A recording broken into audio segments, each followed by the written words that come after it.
எல்லோருக்கும் வணக்கம். இன்னைக்கு பைனாப்பிள் கேசரி செய்யலாம் வாங்க. பைனாப்பிளும் 5 ஏலக்காயும் அரைச்சு எடுத்துக்கிட்டேங்க விழுது பதத்துக்கு. 50 எம்எல் நெய், 50 எம்எல் மந்த்ரா கடலெண்ணெய் சேர்த்து நல்லா சூடான பிறகு முந்திரி, திராட்சைய பொன்னிறமா ஆகட்டுங்க. அது கூடவே 1 கப் அளவு ரவைய சேர்த்து பொன்னிறமா ஆகட்டும். நல்லா வறுத்து கொடுங்க. ஒரு சிட்டிகை உப்பு சேர்த்துக்கங்க. தண்ணி 1 கப் அளவு ரவைனா 3 கப் அளவுக்கு நம்ம தண்ணி கொதிக்க வச்சு எடுத்துக்கணுங்க. இப்ப ரவையோட இந்த தண்ணிய சேர்த்துறணும். இந்த மாதிரி செய்யும்போது நம்மளுக்கு உருண்டை கட்டாது. கேசரி வந்து உதிர உதிர ஆகாது. நல்லா சாஃப்ட்டா இருக்கும். இப்ப அரைச்சு வச்ச பைனாப்பிள சேர்த்துறணுங்க. வடிகட்டி எடுத்துக்கணும். ஏன்னா நம்ம ஏலக்காய் சேர்த்து அரைச்சிருக்கிறதுனால அந்த கருப்புலாம் இல்லாம இருக்கும். கலர் பாருங்க எவ்வளோ நல்ல எல்லோவா இருக்கு பாருங்க. இப்ப சர்க்கரையும் சேர்த்து எடுத்துக்கணும்.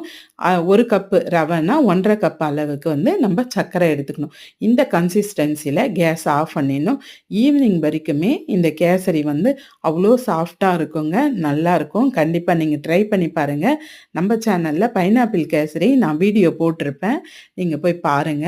கடலெண்ணெயும், நெய்யும் சேர்த்து செய்யும்போது இந்த பைனாப்பிள் ஃப்ளேவர் வாசனைக்கு அவ்வளோ டேஸ்ட்டா இருக்குங்க.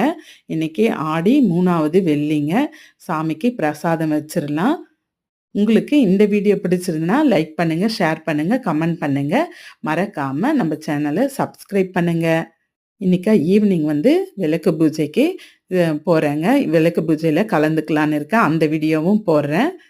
பாருங்க. நீங்களும் பக்கத்துல அம்மன் கோவிலுக்கு போயிட்டு வாங்க. திரும்பவும் நாளைக்கு பார்க்கலாம். Thank you.